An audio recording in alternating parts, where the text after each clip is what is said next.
It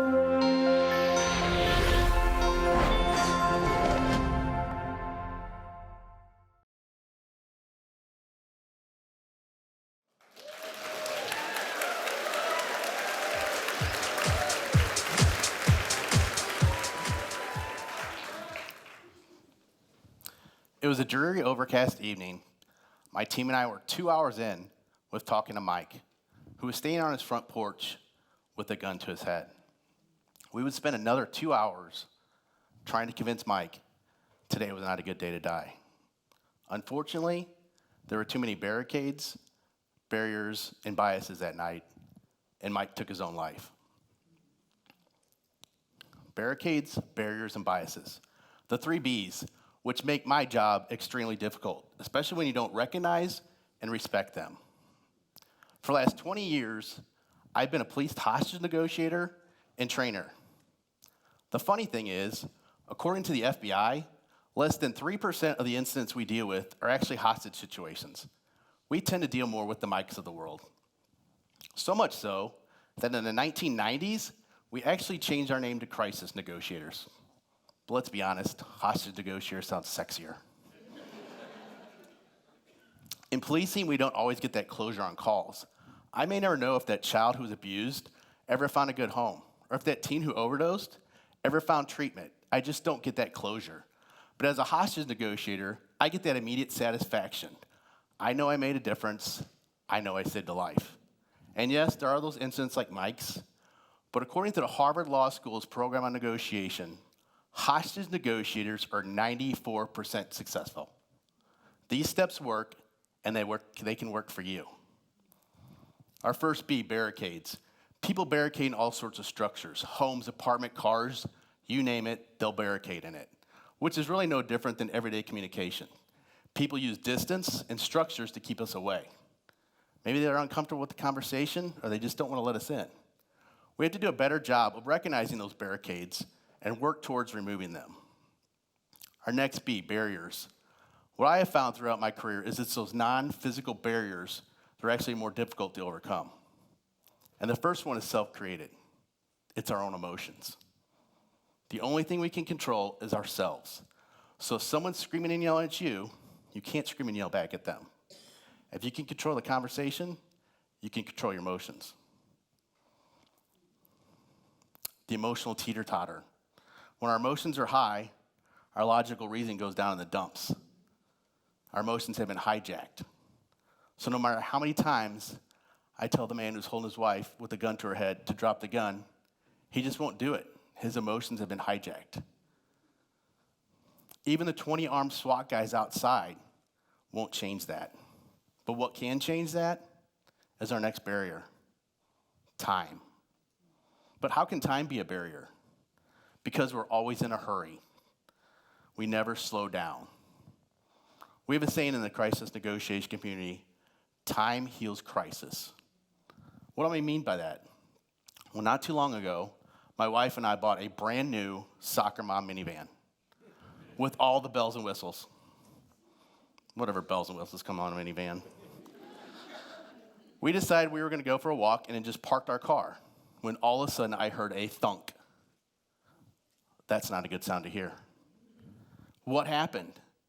A brand new teen driver just ran into our parked van. I was furious. How could she not see us? What happened? 10 minutes in, my anger started to subside a little bit. 15 minutes in, I was like, wait a minute, I have a teen driver too who doesn't know how to park. This could have been her. 20 minutes in, her parents had shown up and they were angry and disappointed with her. I started feeling empathetic towards her. So what happened? Time happened. Time heals crisis. Time also helps us get those emotions lowered and that rational thinking back. Our next barrier, tone. That old adage, it's not what you say, it's how you say it, is very true. Use a nice, calm tone, and eventually that person will match your tone, and you can have a better conversation. Tone leads to empathy, being empathetic. You can't fake empathy. If you do, people will call you on it. So how can you be better with this? Well, picture a relative or even yourself in that situation. Look at it from their perspectives and their views. Don't be that one-upper. Raise your hand if you know what I mean by talk about the one-upper. Their story's always bigger. It's always more exciting. They caught the bigger fish, right? Don't be that one-upper. Our final barrier, miscommunication. How many times have you gotten that text message or email and immediately fire off a response? And then come to find out you totally misread or misunderstood what was being said, right? Happens all the time. Miscommunication, getting lost in the sauce.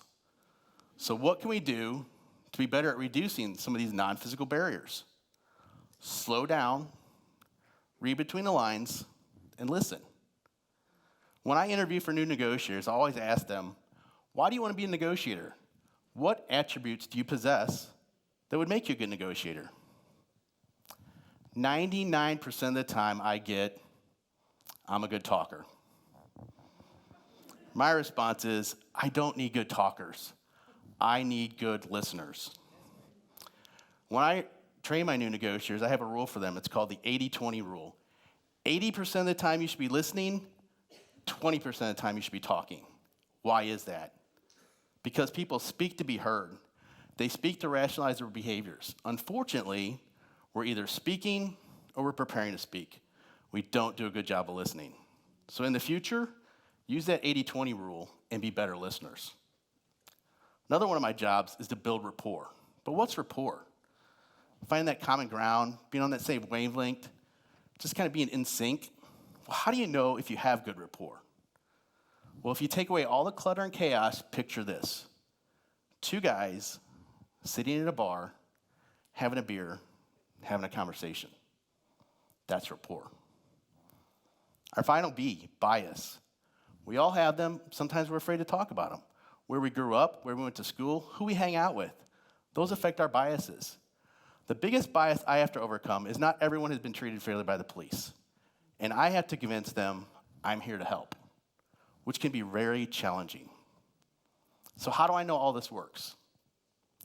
Not too long ago, my team and I were called to a man who was barricaded in his basement. He was armed with a shotgun. He had committed a bunch of crimes and was wanted for several others. Let's just say this was a bad dude. We would spend the next 8 hours trying to convince Bill to put the gun down. We realized that the basement and basement door was his barricade, and we weren't going to go through it. I used a nice, soft tone and didn't let my emotions get the best of me, even when Bill screamed and yelled at me. I slowed things down and let his emotions get lower and his rational thinking kick in.